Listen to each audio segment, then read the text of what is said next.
विनिर्णयः गायत्री भासभूतोऽसो वेदार्थं परिबृंहितः और वेदार्थार्थक्यं मन्ये पुराणार्थं वरानने।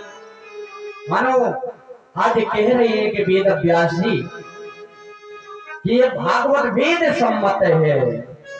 अनेक विद्वानों ने अनेक प्रकार से इसकी व्याख्या की है। जन्मांधस्यता की जो ब्रह्म को ज्ञान ब्रह्म सूत्र का जो पहला सूत्र है वो है अथातो ब्रह्म जिज्ञासा, दूसरा जन्मांधस्यता। तो भागवत का प्रारंभ हुआ जन्मांधस्यता से। और सत्य क्या है? सत्य कह दिया कि सत्यम परम धीमहि। और सत्य क्या है कि सत्यम सच्चिदानंद स्वरूपम श्री कृष्णम परम परमेश्वरम धीमहि ध्यायेयम्।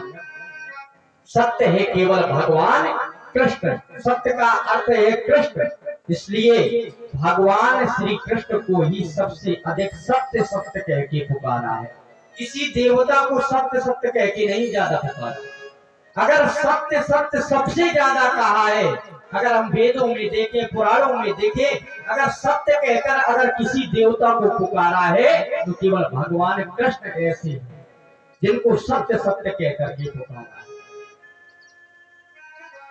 सत्य सत्य कह के पुकारा। इसका प्रमाण कि सत्य व्रतम सत्य परम त्रिसत्यम सत्यस्य योनिं निहितं च सत्ये सत्यस्य सत्यं व्रत सत्यनेत्रं और सत्यात्मकं तम शरणं प्रपन्ना। जब देवताओं ने भगवान कृष्ण की स्तुति की तो क्या कहा? सत्य व्रतम। महाराज आप सत्य व्रत है, सत्य परम, आप सत्य परम सत्य है, त्रिसत्यम, यहाँ तक कि तीनों लोक में आप ही सत्य है। सत्यस्य योनिम, ये संसार की जितनी योनियां हैं उनमें आप ही सत्य है। निहितम च सत्य, जिसमें आप ही समाये हैं वो सत्य है। सत्यस्य सत्य के सत्यमर्थ सत्य नेत्रम, जो संसार की आंखें हैं वो असत्य है, केवल परमात्मा आपकी आंखें सत्य हैं। सत्यात्मकम, कहाँ तक मैं सत्य की प्रशंसा करूं? त्वं शरणं प्रपन्ना, केवल आपकी शरण में ही सत्य है। तो कहने का भाव इसलिए वेद व्यास जी महाराज ने सत्य की वंदना की।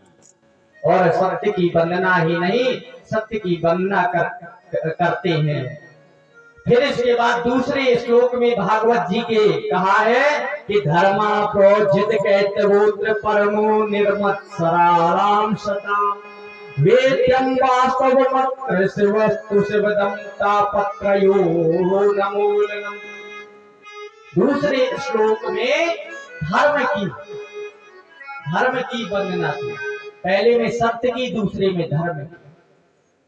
इसलिए भागवत में अलग अलग है सब। रामचरितमानस सबका समाहित ग्रंथ है। भागवत में सत्य की अलग वंदना की, धर्म की अलग। लेकिन गोस्वामी तुलसीदास जी ने लिख दिया कि धर्म न दूसरे सत्य समान। धर्म और सत्य एक साथ लिख दिया। ये है क्योंकि रामायण को क्या कहा जाता है? रामायण में किसकी रचना है? आगम निगम, यानी आगम निगम। आगम कहा जाता है पुराणों को। वेद पुराण ही श्री रामचरितमानस है। अच्छा, एक शब्द याद आ गया, श्री रामचरितमानस। भागवत को श्री लगाया है, रामचरितमानस में श्री रामचरितमानस। और तो बाकी सबको रामायण कहा गया है, लेकिन रामचरितमानस को रामायण क्यों नहीं कहा? बाकी रामायण सतकोट अपारा, लेकिन रामचरित, इसका नाम रामायण नहीं कहा। इसको कहा गया श्री रामचरित मानस। यानी श्री राम कौन? भगवान। मानस का मतलब मनुष्य, या वो बीच में है चरित्र। भगवान और हमारे बीच में क्या केवल है? चरित्र। यानी जिस मनुष्य का चरित्र अच्छा है तो वो राम को पा लेता है।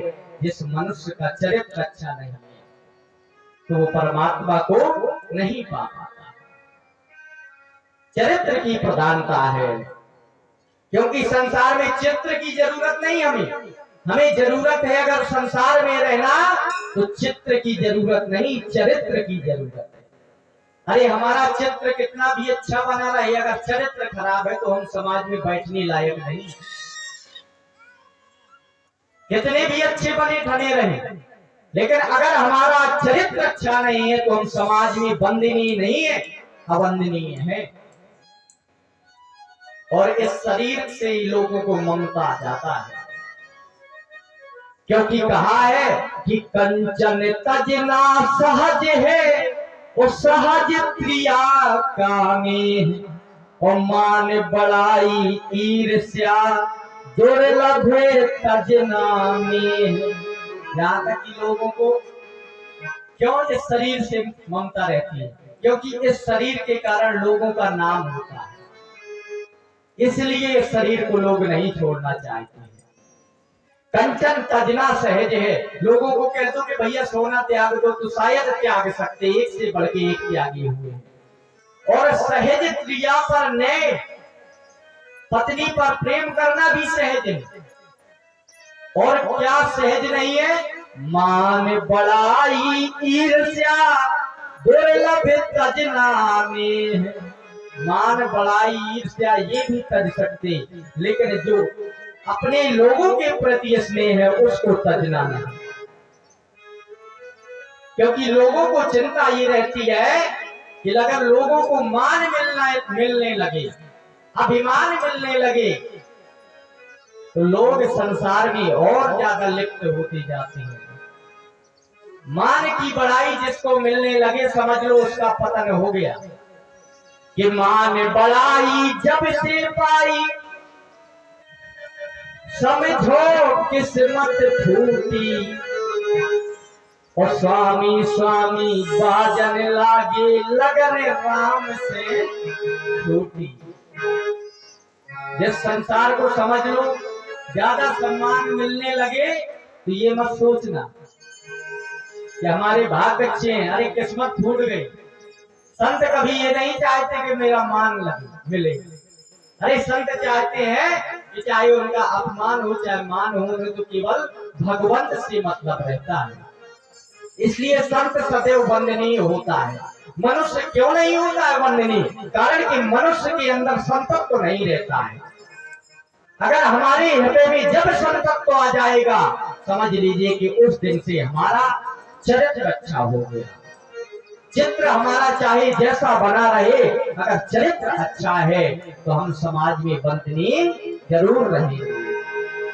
तो दूसरे श्लोक में धर्म की व्याख्या की और आगे बताया श्री वेद व्यास जी ने कि निगम भागवत कैसी है कि निगम कल्पतरोर गलितम फलम सुख मुखात संयुतम और पिबत भागवतम रसमालियम मुहुरहो रसिका भूरि भारिका। भागवत के बारे में बताया है कि निगम कल्प तरोर फलेर गलितम, निगम कल्प तरोर गलितम फलम। ये जो भागवत का फल है, भागवत को कहा है फल, कैसा फल? गलितम फलम, पका हुआ फल है। बोले अच्छा महाराज आपने तो आपकी भागवत है, आप तो गारंटी से कहेंगे कि पका हुआ मीठा फल है। गारंटी क्या है? तो आगे का कह दिया सुख मुखाद अमृत द्रव संयुतम, यानी सुख माने सुखदेव जी तोता के मुख के द्वारा अगर चखा हुआ जो फल मीठा होता है तो यही सुखदेव जी के द्वारा कही गई भागवत है। तो क्या इसमें मधुरता नहीं हो? क्योंकि लोग कह देते हैं ना, क्योंकि जिसकी वस्तु हो तो वो तो कहता ही है कि बहुत मीठा है। एक जगह आदमी एक वो खरबूजा होते हैं जो चिमड़ी खरबूजा बेच रहा था, जोर जोर से चिल्ला रहा था, अरे बोले भैया खरबूजा ले जाओ शक्कर से मीठे। तो एक व्यक्ति ने कहा अरे खरबूजा बेच रहे हो शक्कर से मीठे? बोले वास्तव में शक्कर से मीठे हैं? बोले हाँ। ले लिया तो भाई उसमें जब उसने खाया तो कोई स्वाद नहीं। उसने बुलाया, तुमने कहा क्यों कह रहे थे भाई शक्कर से मीठे? बोले तुमने शब्द का मर्म नहीं समझा, हमने कहा था खरबूजा ले जाओ शक्कर से मीठे। जब शक्कर डालोगे तब मीठे, ना कि ऐसे मीठे। तो जो शब्द जो होते हैं, अगर शब्द को आपने समझ लिया, और भगवान की कथा कैसी है, राम कथा गूढ़ है कि श्रोता वक्ता ज्ञान निधि